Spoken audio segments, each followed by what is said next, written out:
Santri itu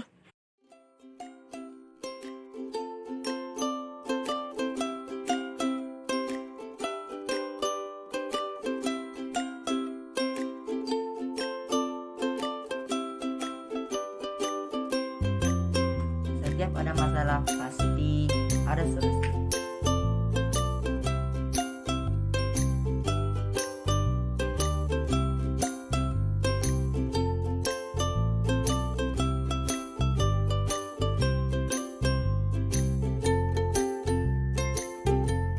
Ada wabah, ada antisipasi.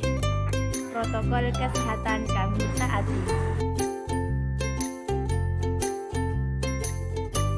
Selalu cuci tangan berkali-kali.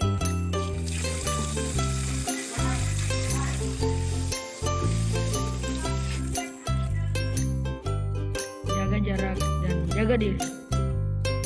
Menggunakan masker setiap hari. Makan makanan yang bernutrisi. Dan jangan lupa hindari stres tak terkendali.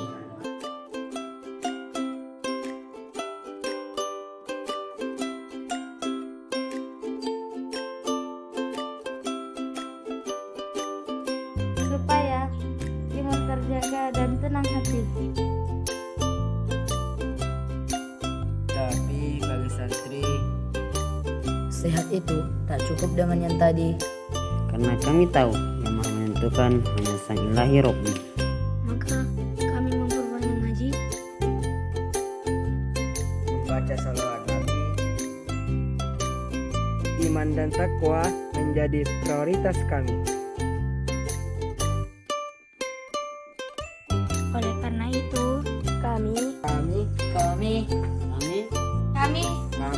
kami santri selalu amat Selalu menjaga imun dan selalu meningkatkan iman.